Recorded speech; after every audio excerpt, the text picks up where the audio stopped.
ഞാൻ doctor Shyamili, consultant paediatrician.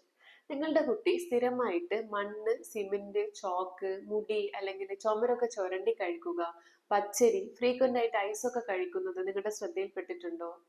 ഇത് കുട്ടികളിൽ അനീമിയ അല്ലെങ്കിൽ വളർച്ചയുടെ ഭാഗമായിട്ട് കാണിക്കുന്ന പ്രധാന ലക്ഷണമാണ്. കുട്ടികളിൽ അനീമിയ ഉണ്ടാക്കുന്നതിന്റെ പ്രധാന കാരണം അയൺ ഡെഫിഷ്യൻസി അഥവാ ഇരുമ്പ് സത്ത് കുറവ് മൂലം അവരിൽ ഹീമോഗ്ലോബിന്റെ കണ്ടന്റ് കുറയുന്നതാണ്. വൈറ്റമിൻ B12, ഫോളിക് ആസിഡ് ഡെഫിഷ്യൻസിയും അനീമിയക്ക് മറ്റൊരു കാരണമാണ്. ദീർഘകാലമായിട്ടുള്ള ഒരു വേം ഇൻഫെസ്റ്റേഷൻ, ക്രോണിക് ആയിട്ടുള്ള ഒരു ഇൻഫെക്ഷൻ, ജെനറ്റിക് ആയിട്ടുള്ള ഒരു അസുഖം like thalassaemia, sickle cell disease ഒക്കെ കണ്ടീഷൻസ് കുട്ടികളിൽ ഉണ്ടാകുമ്പോൾ അനീമിയ വരുന്നു. പിന്നെ കുട്ടികളിൽ ഉണ്ടാകുന്ന പോഷകക്കുറവൊക്കെയാണ് കുട്ടികളിൽ അനീമിയ വരാനുള്ള പ്രധാന കാരണം.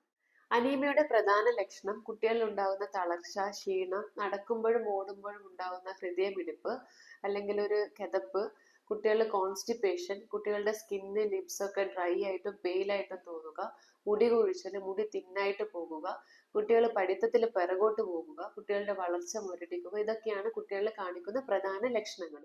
അനീമിയ എങ്ങനെ പ്രതിരോധിക്കാം? ഇരുമ്പ് സത്ത് അധികമുള്ള ഭക്ഷണങ്ങൾ കഴിക്കുക. ഉദാഹരണത്തിന് ചീര, മുരിങ്ങയില, ഡേറ്റ്സ്, നെല്ലിക്ക, ഉണക്കമുന്തിരി, ബീട്രൂട്ട്, ചിക്ക് പീസ്, എള്ള്, ബീഫ് ലിവർ എന്നിങ്ങനെ.